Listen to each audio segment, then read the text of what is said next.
আসসালামু আলাইকুম। আমরা এমনিই বলে দিতে পারি আর কি যে ভারত কখনোই শেখ হাসিনাকে ফেরত দিবে না। আমাদের কাছে কি তথ্য আছে? না, তথ্য লাগে না। পরিবেশ পরিস্থিতি সম্পর্কের জায়গা থেকে এটা স্পষ্ট। তো তাহলে ভারতের পররাষ্ট্র মন্ত্রণালয় যে বক্তব্যগুলো দিচ্ছে এগুলা কি? এগুলো তো আওয়ামী লীগের টেনশন ধরাচ্ছে।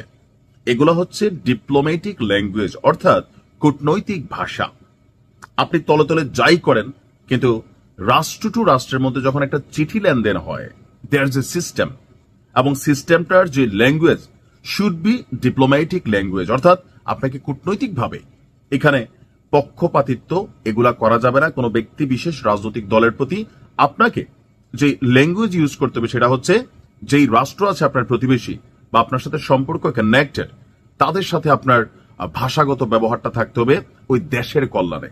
তো এই মুহূর্তে রাষ্ট্রের চোখে, বাংলাদেশি রাষ্ট্রের চোখে শেখ হাসিনার যে বিচার হচ্ছে, সেখানে আন্তর্জাতিক যুদ্ধ অপরাধ ট্রাইব্যুনালে 2টি মামলায় ফাঁসির রায় হয়েছে।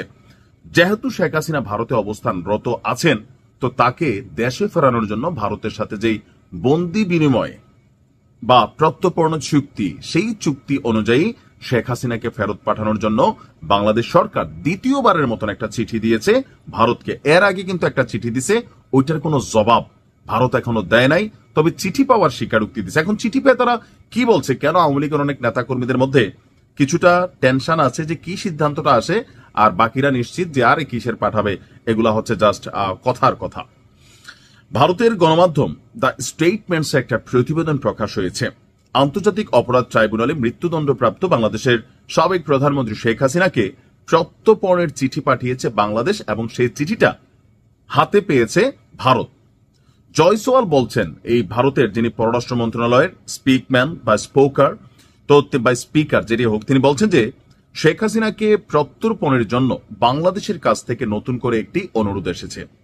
আন্তর্জাতিক অপরাধ ট্রাইব্যুনাল তাকে মৃত্যুদণ্ড দেওয়ার পর এই অনুরোধ পাঠানো হয়েছে যেন তাকে ফিরিয়ে দেওয়া হয়। তো ভারত কি করবে?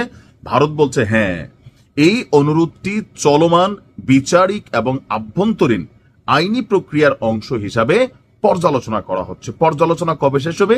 এটা আসলে কখনো শেষ হবে না। কেন হবে না? কারণ আগের যে চিঠিটা, সেইটারই তো পর্যালোচনা ভারত এখনো কইরা কোনো জবাব বাংলাদেশ সরকারকে দেয়নি। আমাদের পররাষ্ট্র উপদেষ্টা তো ইচ্ছে বলছিলাম একটা খোলামেলা কথা। আমার মনে হয় যে ডক্টর ইউনূসকে আসলে মন থেকে চাচ্ছেন যে ওনার শাসনামলে শেখ হাসিনা বাংলাদেশে আসুক, আর এরপরে যে একটা পরিস্থিতি তৈরি হবে এইটা তার সরকারের উপর দেওয়া যাক, অথবা শেখ হাসিনার যদি ফাঁসির রায় কার্যকর হয় এটা ডক্টর ইউনূস নিজে দেওয়া যাক। আমার মনে হয় না যে এই সরকারের কোনো উপদেষ্টা অন্তর থেকে এটা চায়, কারণ এইটার ইফেক্ট বা এটার প্রতিক্রিয়া যেটা হবে, লাইক এ মেসিভ ওয়ার, গৃহযুদ্ধ, অনেক কিছু এখানে ঘটে যাবে। সো এটাকে সরকার সামলাইতে পারবে না। যার কারণে জনগণকে খুশি করার জন্য ওই যে চিঠি দেওয়ার দিলাম, তো সেই চিঠির বিপরীতে কি চিঠি আসলো না আসলো আমরা দিচ্ছি, তো ভারত ফেরত দিচ্ছে না, এরকম একটা অবস্থান কোথাও না কোথাও, কোথাও না কোথাও। আচ্ছা, তো জয়সওয়াল বলছে যে আমরা বাংলাদেশের জনগণের কল্যাণ, বিশেষ করে শান্তি, গণতন্ত্র, অন্তর্ভুক্তি এবং স্থিতিশীলতার প্রতি অঙ্গীকারবদ্ধ। এমনকি এই বিষয়ে সব পক্ষের সঙ্গে গঠনমূলকভাবে যোগাযোগ চালিয়ে যাব। তো এই মুহূর্তে 2 দফায় শেখ হাসিনাকে ফেরতের জন্য চিঠি দিয়েছে বাংলাদেশ। তবে এর আগে কোনো তথ্য পাওয়ার ব্যাপারে স্বীকার ওইভাবে না করলেও আজকে প্রথমবারের মতন তারা চিঠি পাওয়ার তথ্য স্বীকার করেছে। আগের বারেরটা বলছিল যে এটা আমরা দেখতেছি, আর এবার বলছে আমরা এটা পাইছি। তো পাওয়ার পরে সিস্টেমটা, সিচুয়েশনটা কি, একটা কৌশলী বক্তব্য আসছে, বাকিটা হয়তো সময় বলবে।